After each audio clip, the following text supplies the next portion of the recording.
Good afternoon, dear students. I am Vinod Kumar, graduate in mechanical engineering from Government Engineering College Bikaner.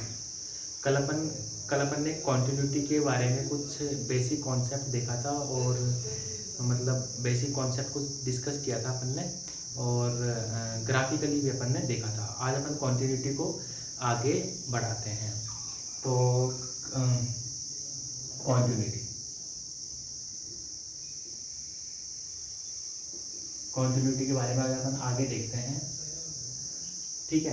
कल अपन ने ये देखा था जैसे कोई भी फंक्शन जो है उस फंक्शन की अपने को कॉन्टिन्यूटी चेक करनी है। तो उसके लिए सबसे किसी पॉइंट पर जैसे y equal to F of X कोई फंक्शन है, उस फंक्शन की कॉन्टिन्यूटी अपने को किसी पॉइंट सी पर चेक करनी है, जो कि सी जो है उसके डोमेन में बिलोंग करता है। तो उसके लिए अपन ने ये देखा था कि लिमिट कि उस फंक्शन की limiting value at point C बराबर होनी चाहिए फंक्शनल वैल्यू के एट पॉइंट सी। ठीक है, ये अपन ने देख लिया था। अब ये जो मैंने आपको बताया ये केस होगा जब सी जो है इंटरमीडिएट पॉइंट है। जब सी कैसा है, इंटरमीडिएट पॉइंट है, मतलब सी जो है उसके डोमेन में लाई करता है। ठीक है, तो इसके ऊपर अपन केस ले लेते हैं कि एक तो और हो सकता है कि सी जो है आपका राइट मोस्ट पॉइंट हो या फिर लेफ्ट मोस्ट पॉइंट हो। ठीक है, कहने का मतलब जैसे कि मतलब अभी अपन डिस्कस करते हैं कैसा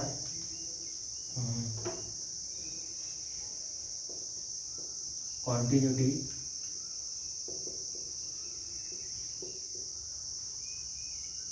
of function F X at point C.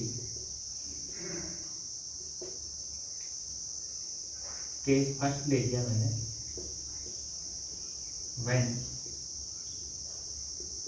Point C is intermediate point. Point C कैसा है, intermediate point of the domain of the function, of the domain of the function.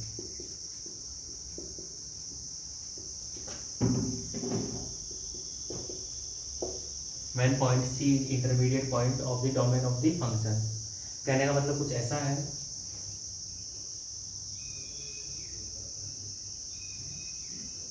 कल अपन ने जो देखा था वो इंटरमीडिएट पॉइंट ही देखा था। जैसे कि ये A है और ये B है और कोई पॉइंट C, यहाँ पर अपने को इसकी क्वांटिटी पता करनी है इस फंक्शन की। इस पॉइंट पर तो ये कितना होगा, एफ ऑफ सी होगा।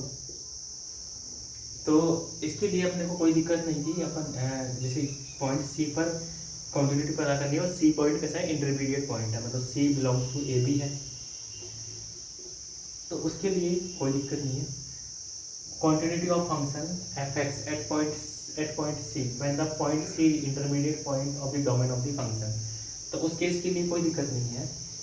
Limit X tending towards C function F of X वो बराबर होना चाहिए एफ ऑफ सी के, एफ ऑफ सी के। ठीक है, और इसको अपन एक्सटेंड कर सकते हैं। कैसे, इसको अपन आगे ऐसे लिख सकते हैं, L H L x equal to C equal to R H L x equal to C equal to F ऑफ सी। और इसका भी मैंने बताया था आपको आगे कैसे लिखना है, ऐसा कुछ। ठीक है, ये कब होगा, जब पॉइंट सी कैसा है, इंटरमीडिएट पॉइंट है। अब सेकंड केस अपन ये लेते हैं कि सी जो है वो राइट मोस्ट पॉइंट है। सी जो है वो राइट मोस्ट पॉइंट है, मतलब सी के राइट में और ग्राफ नहीं है, मतलब यही वाला ग्राफ है। तो उस केस में क्या होगा, ये अपना केस फर्स्ट हो गया। केस सेकंड में ले रहा हूँ, case second, when point C is right most point, is right most point of the domain of the function. तो उस केस में क्या होगा, आपका कुछ ऐसा हो जाएगा, इसको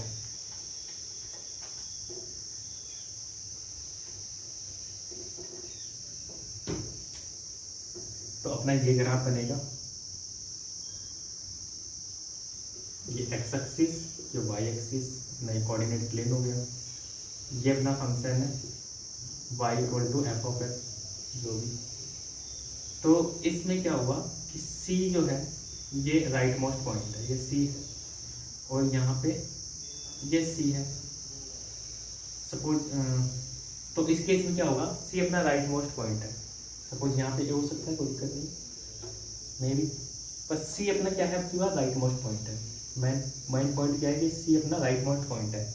तो उस केस में क्या होगा, देखो LHL तो आपका निकलेगा, इधर LHL तो निकलेगा, पर RHL कैसे निकालेंगे अपन, क्योंकि c के राइट में तो ग्राफ है ही नहीं। तो इस केस में क्या होगा कि LHL x इक्वल टू सी वो बराबर हो जाएगा फंक्शनल वैल्यू पे x इक्वल टू सी, ये वाला केस।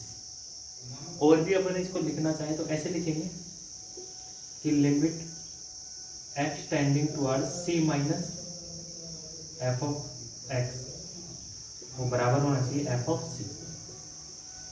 कहने का मतलब left hand limit at point C वो बराबर होगी फंक्शनल वैल्यू के एट पॉइंट सी, ये वाला केस। अब थर्ड केस अपन ये लेंगे कि पॉइंट सी जो है वो लेफ्ट मोस्ट पॉइंट है, मतलब ये वाला पॉइंट है, ठीक है। तो उस केस में क्या होगा अपन देखते हैं।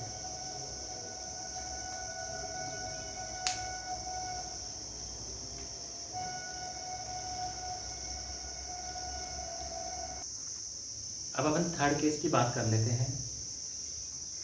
Continuity of function F continuity of function F of F at point C की अपन बात कर रहे हैं। थर्ड केस मैंने लिया हुआ है जब पॉइंट सी कैसा है, लेफ्ट मोस्ट पॉइंट है। पॉइंट सी कैसा है, लेफ्ट मोस्ट पॉइंट है।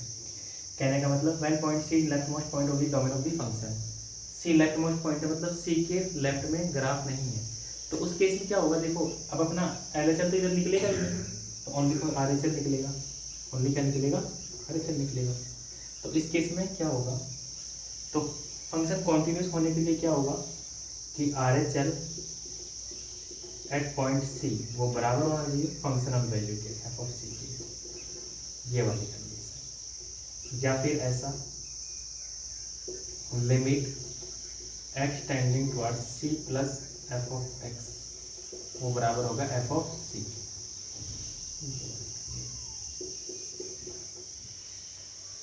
ठीक है, तो अपन ने तीन केस की बात करी। अगर c जो है इंटरमीडिएट पॉइंट है तो लिमिटिंग वैल्यू बराबर हो जाएगी एट पॉइंट c बराबर हो जाएगी फंक्शनल वैल्यू के एट पॉइंट c।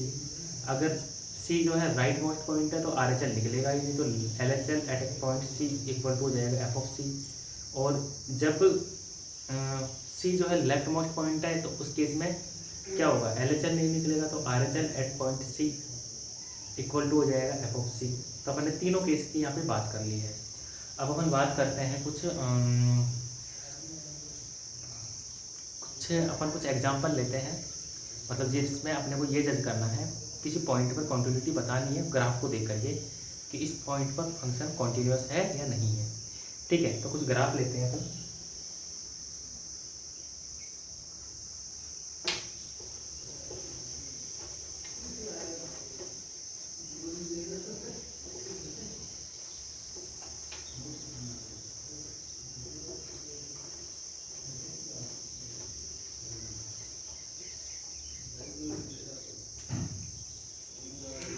कुछ ग्राफ है उनको देख करके अपने को ये बताना है कि ये फंक्शन कॉन्टिन्यूस है या नहीं है। तो कॉन्टिन्यूटी अपने को बतानी है, कॉन्टिन्यूटी एट ए पॉइंट, कॉन्टिन्यूटी एट ए पॉइंट टॉपिक है अपना, कॉन्टिन्यूटी एट ए पॉइंट। तो फर्स्ट केस कुछ ऐसा है, ये फर्स्ट है आपका ग्राफ, आपका ये दिया हुआ है ऐसा, ये वाला, यहाँ पे 3 है, यहाँ पे 4 है। तो अपने को बताना है यहाँ पे एक ग्राफ और ले लेते हैं साथ में, सेकंड ग्राफ। एक ग्राफ ये दिया आपने, ये एक्स एक्सिस है, ये वाई एक्सिस है, ये एक्स एक्सिस है, ये हो गई एक्सप्रेशन। तो इसमें भी अपने को ये बताना है। तो इसमें कुछ दो ग्राफ अपने को दिए गए हैं, एक तो ये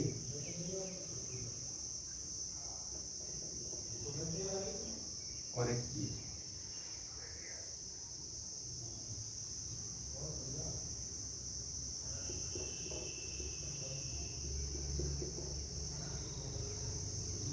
यहाँ पे 4 है, यहाँ पे 5 है। यहाँ पे जो है ये होलो है, एक्सक्लूड किया गया इस पॉइंट को, और यहाँ पे इंक्लूड है, ये इंक्लूड है,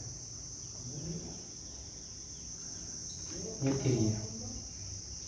at point 3 X equal to at point 3 अपने को दोनों ग्राफ के अंदर कॉन्टिन्यूटी बतानी है, मतलब कॉन्टिन्यूटी देखनी है।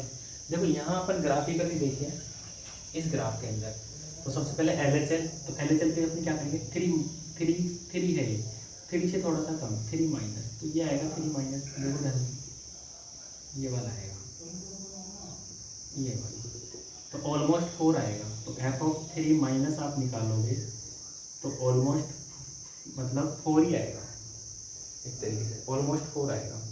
और f(3) प्लस आप निकालोगे यहाँ पे, f(3) प्लस मतलब ये तो LHL है आपका, f(3) माइनस का मतलब ये LHL है, 3 से थोड़ा सा कम, और ये क्या है RHL, और 3 प्लस आप निकालेंगे तो ये देखो, तो भी अपना ऑलमोस्ट 4 ही आएगा। कितना आएगा 4, और f(3) पे अपनी एग्जैक्ट वैल्यू कितनी है, exact at x equal to 3 कितनी है 4। तो मतलब LHL इसमें क्या लिख रहे हैं अपन, LHL इक्वल टू, अपन यहाँ पे बात कर लें इसकी अपन बात कर लें तो LHL x equal to 3 equal to है RHL x इक्वल टू 3 बराबर कितना है f(3). तो इसलिए ये फंक्शन कैसा हो जाएगा, फंक्शन इज कॉन्टिन्यूअस,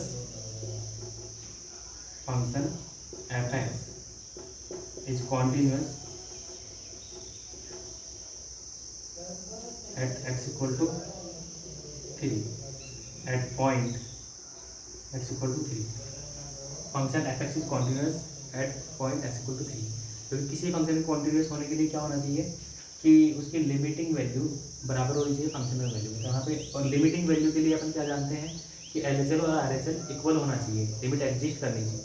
तो यहाँ पे LHL और RHL की वैल्यू 4 आई और जो बराबर आई फंक्शनल वैल्यू के 4 के एट पॉइंट 3। तो अपन ने बोल दिया function f(x) is continuous at point x equal to 3। अब इसकी अपन बात करें, इसको भी अपन को वैसे ही ग्राफिकली देखना है। तो यहाँ पे देखो वही अपन वैल्यू निकालते हैं। सबसे पहले f(3) की मैं बात करूँ तो 3 पे देखो ये 4 नहीं है, 4 को एक्सक्लूड किया गया है, यहाँ पे होलो है ना, 4 को एक्सक्लूड किया है यहाँ पे। तो f(3) पर फंक्शन की वैल्यू कितनी है, यहाँ पे और आगे बढ़ाओ इसको, कितनी है, ये वाला इंक्लूड किया गया है। f(3) कितना है 5, और f(3) माइनस में देखूँ किसका, देखो 3 माइनस मतलब LHL है, ये क्या है LHL। तो इसके लिए देखो 3 से थोड़ा सा कम अपन चलेंगे तो 4 ही आएगी वैल्यू। देखो 3 से थोड़ा सा कम गए तो ऐसे गए, कितनी आएगी वैल्यू, 4 ही आएगी 4।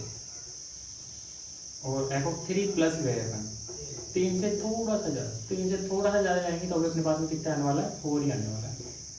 वापस से देखो मैं क्या बता रहा हूँ कि x इक्वल टू 3 की अपन बात करें तो 3 पर ये वैल्यू आएगी, तो इसको एक्सक्लूड किया गया है। तो x इक्वल टू 3 पर फंक्शन की वैल्यू कितनी है 5, पर 3 से थोड़ा सा मैं कम जाऊँ तो फंक्शन की वैल्यू कितनी है 4, क्योंकि यहाँ पे देखो ये ग्राफ यहाँ पे काट जाएगा यहाँ पे, तो कितनी आ जाएगी वैल्यू ऑलमोस्ट 4। और 3 से थोड़ा सा अपन ज़्यादा जाए मतलब RHL अपन निकालें तो ग्राफ ऐसे तो निकालते हैं तो कितना आ जाएगा अपने पास में 4। तो इसमें क्या होगा, लिमिट तो एग्जिस्ट कर रही है, लिमिट एग्जिस्ट कर रही है और फंक्शन की वैल्यू भी डिफाइन है एट पॉइंट 3 पर, बट लिमिटिंग वैल्यू बराबर नहीं है फंक्शनल वैल्यू की। यहाँ पे क्या है कि लिमिट एक्सटेंडिंग टुवर्ड 3 f(x) वो इक्वल नहीं है f(3) के, इसलिए फंक्शन कैसा है at x equal to 3 discontinuous. यहाँ पे लिख देता हूँ मैं, function f(x) is discontinuous. Discontinuous at X equal to 3। मेरे हिसाब से समझ में आ गया होगा। एफ ऑफ 3 पर फंक्शन की वैल्यू 5 आई और 3 माइनस मतलब जो उसका नेबरहुड है LHL उस पर 4 आई और 3 प्लस उस पर 4 आई। तो अपन ने बोल दिया कि फंक्शन जो है देखो तो लिमिट एग्जिस्ट कर रही है और लिमिट की वैल्यू फाइनाइट भी है, ठीक है, बट वो बराबर नहीं है और फंक्शन की वैल्यू भी इस पर डिफाइन है, ठीक है, और वो भी फाइनाइट है 5, पर ये इक्वल नहीं है दोनों। इसलिए कॉन्टिन्यूस फंक्शन किसी फंक्शन के किसी पॉइंट पर कॉन्टिन्यूस होने के लिए क्या कंडीशन है कि सब limiting value at that particular point must be equal to functional value at that particular point. पर यहाँ पे लिमिटिंग वैल्यू तो 4 आई और जो फंक्शनल वैल्यू 5 आई, इसलिए ये कैसा हो जाएगा, डिसकॉन्टिन्यूस हो जाएगा। क्लियर। अब अपन 2 केस और लेते हैं।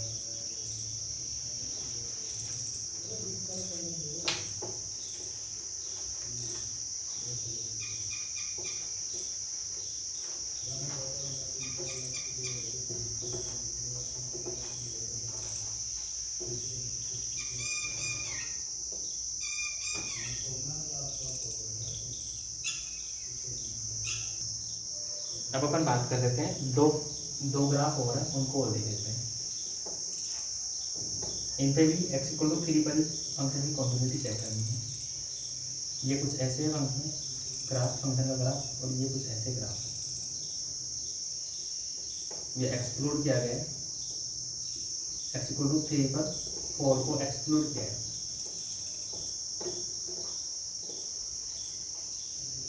ये एक्स एक्सिस, ये वाई एक्सिस, और यहाँ पर 5 है,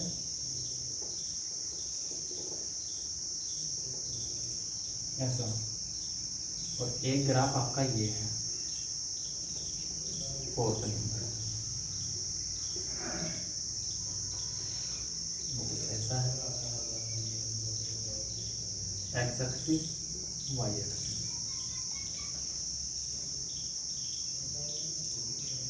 ये कुछ ऐसा ग्राफ है।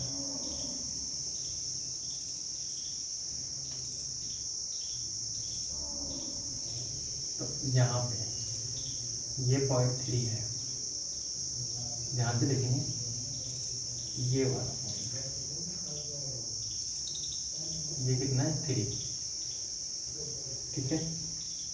अब अपन इनकी बात करते हैं, इन दोनों फंक्शंस में ये 2 ग्राफ जो है, इन दोनों के अंदर अपने को एक्स इक्वल टू 3 पर फंक्शन की कॉन्टिन्यूटी चेक करनी है।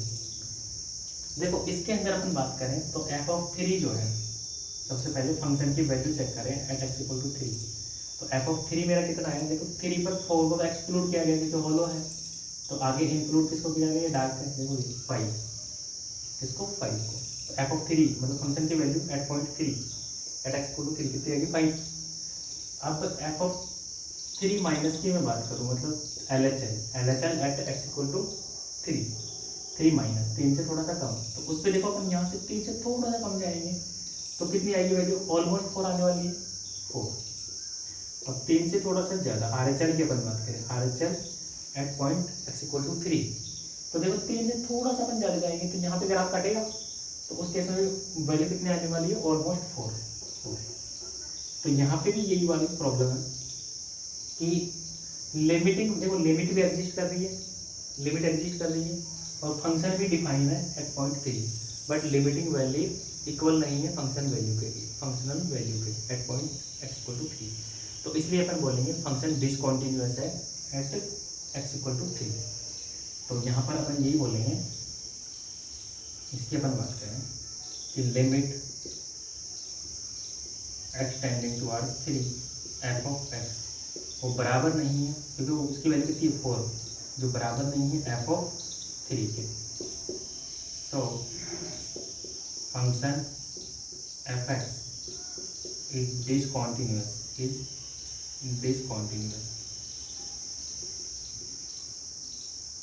At X equal to 3 at point X equal to 3। अब अपन बात कर लेते हैं इस केस में। देखो इस केस में क्या हुआ,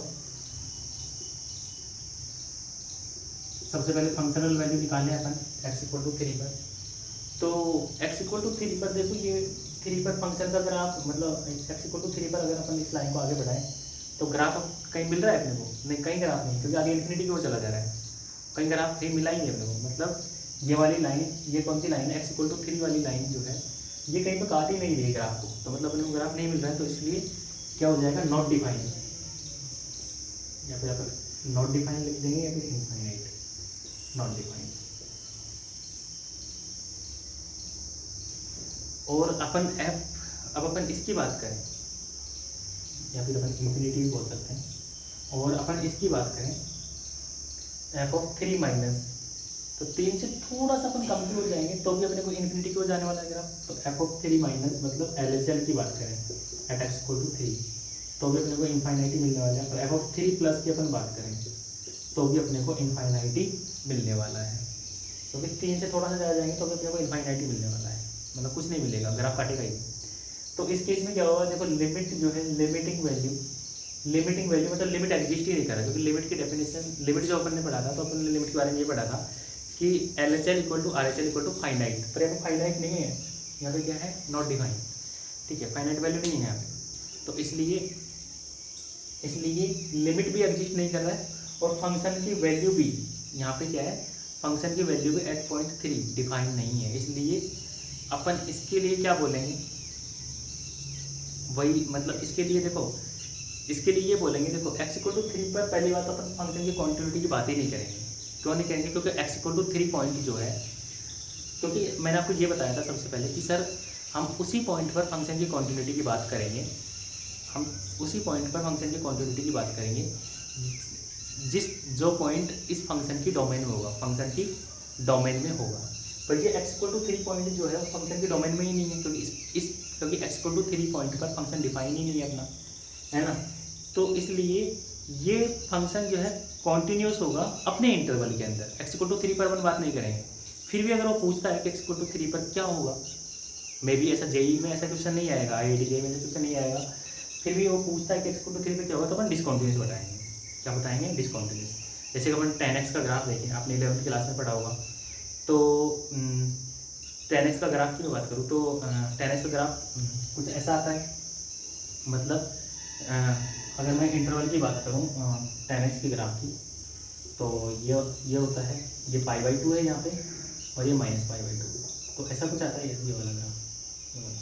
तो 10x का ग्राफ क्या है, देखो अपने इंटरवल के अंदर तो कॉन्टीन्यूस है, अपने इंटरवल के अंदर कॉन्टीन्यूस है, पर अगर मैं बात बोलूँ π/2 और π/2 या फिर -π/2, तो इनकी अगर बात बोलें तो मतलब डिसकॉन्टीन्यूस होगा इन पॉइंट पर, कैसा होगा, डिसकॉन्टीन्यूस, ठीक है। पर इसकी अपन बात ही नहीं करते, क्योंकि π/2 और -π/2 पर 10x जो है वो डिफाइन ही नहीं है, नॉट डिफाइन है, इसलिए अपन इन पॉइंट्स की बात नहीं करते हैं, ठीक है। तो वही वाली बात है कि x इक्वल टू 3 पर अपन फंक्शन की कॉन्टिन्यूटी की बात ही नहीं करेंगे, क्योंकि x इक्वल टू 3 पर फंक्शन डिफाइन नहीं है, फिर भी अब पूछता है तो अपन डिसकॉन्टिन्यूस बताएंगे। Thank you. ओके, अब अपन आगे चलते हैं।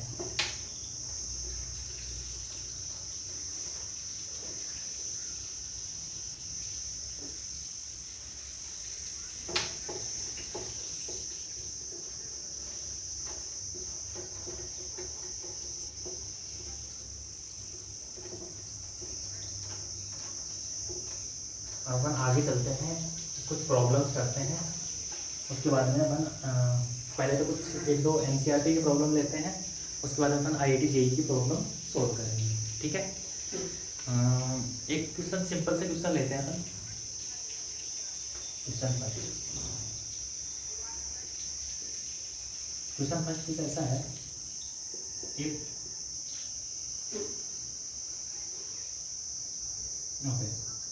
check continuity of function of f of x equal to mod x equal to mod x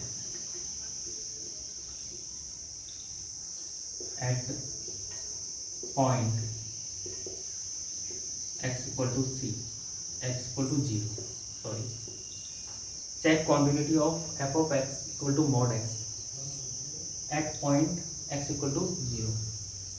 मतलब एक फंक्शन दिया गया अपने को F X equal to mod X, इसके एक्स इक्वल टू 0 पर अपने को क्वांटिटी बतानी है। तो इसके लिए देखो सबसे पहले अपन क्या करेंगे सॉल्यूशन। देखो एफ एक्स बराबर अपने को मॉड एक्स दिया हुआ, तो सबसे पहले मॉड एक्स को डिफाइन करना सीखेंगे हम। तो मॉड एक्स के बारे में अपन आप जानते होंगे, जैसे कि एक्स ग्रेटर देन 0 है, एक्स कैसा है ग्रेटर देन 0, तो उस केस में ये पॉजिटिव एक्स होगा। और एक्स इक्वल टू 0 है तो इस केस में ये 0 होगा। और एक्स जो है जब लेस देन 0 है तो उस केस में नेगेटिव एक्स देगा। ये होता है mod X, F X equal to mod X. इसको अपन कहीं ऐसे भी लिखते हैं अपन, कैसे, ये मॉड एक्स जो है, और मॉड एक्स को अपन ऐसे भी लिखते हैं कि एक्स ग्रेटर देन 0 है तो उस केस में पॉजिटिव एक्स है, या फिर इक्वल 0 है तो, क्योंकि देखो जैसे इक्वल 0 होगा तो यहाँ पे एक्स की जगह 0 रखेंगे, 0 दे देगा अपने को, ठीक है। और एक्स लेस देन 0 पे अपने को कितना दे देगा ये, नेगेटिव एक्स। और एक तरीका और अपन लिखते हैं इसको, एक तरीका और मैं आपको बता रहा हूँ, मैं बता रहा हूँ। और एक तरीका ये है कि मॉड एक्स जो है उसको अपन ऐसे भी लिखते हैं कि एक्स, देखो जब x ग्रेटर देन 0 है तो पॉजिटिव एक्स देगा, ठीक है। और x जब लेस देन 0 है तो नेगेटिव एक्स देगा। और यहाँ पे मैं इक्वल, यहाँ पे भी, क्योंकि देखो अगर मैंने इक्वल यहाँ पे लगा दिया तो x इक्वल टू 0 पर कितना देगा, जैसे यहाँ पे नेगेटिव एक्स के अंदर आप 0 रखोगे तो क्या होगा, नेगेटिव 0 क्या होता है 0, ठीक है। जी -1 जब 0 से गुना होगा तो 0 तो आएगा, मल्टीप्लाई होगा तो ये वाला। तो या तो अपन ऐसे लिख लें या फिर ऐसे लिख लें या फिर ऐसे लिख लें, तीनों का मीन्स यही है, ठीक है। इसलिए कंफ्यूज ना हो, ये और ये तीनों का मीनिंग एक ही है, क्लियर। अब अपन बात करते हैं इस क्वेश्चन की, अपने को क्वांटिटी बतानी है एट एक्स इक्वल टू 0।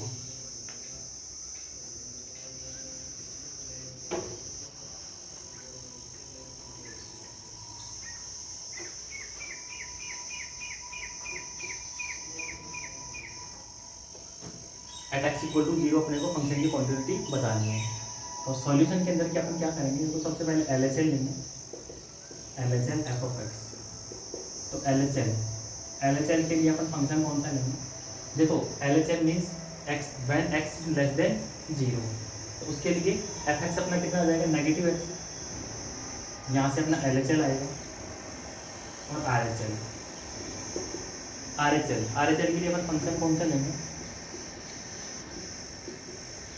तो मैंने एक्स इज ग्रेटर देन 0 तो फंक्शन की वैल्यू कितनी है, एक्स पॉजिटिव एक्स। और at X equal to 0, X equal to 0 पर फंक्शन की वैल्यू अपनी कितनी है 0, तो एफ एक्स इक्वल टू 0।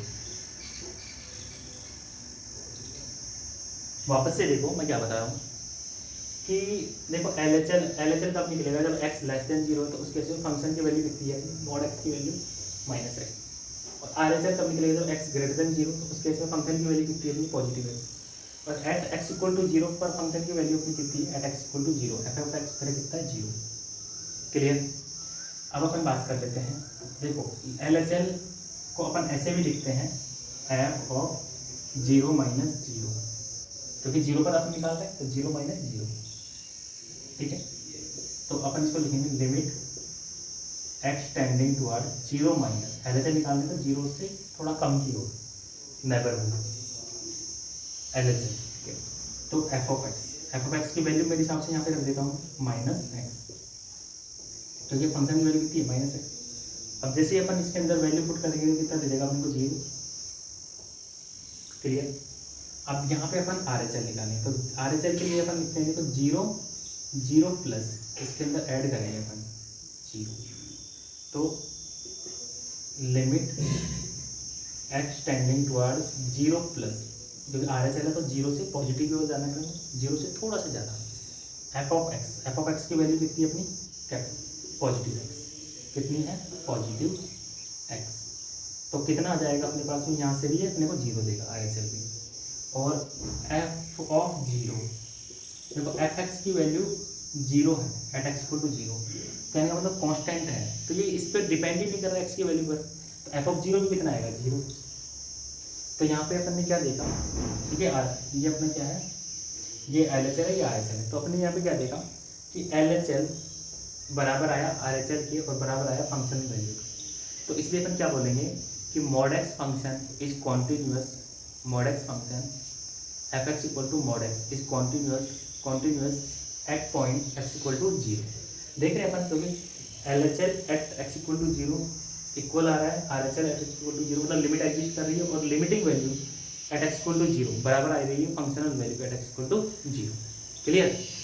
तो अपन बात करते हैं अब आगे। तो यहाँ पे मैं आपको लिख भी दे रहा हूँ, यहाँ पे लिख रहा हूँ, यहाँ पर मैं लिख भी दे रहा हूँ इसी को, क्या कि LHL at x equal to 0 बराबर है RHL at x equal to 0 और वो बराबर आ रहा है फंक्शनल वैल्यू के at x equal to 0। So function fx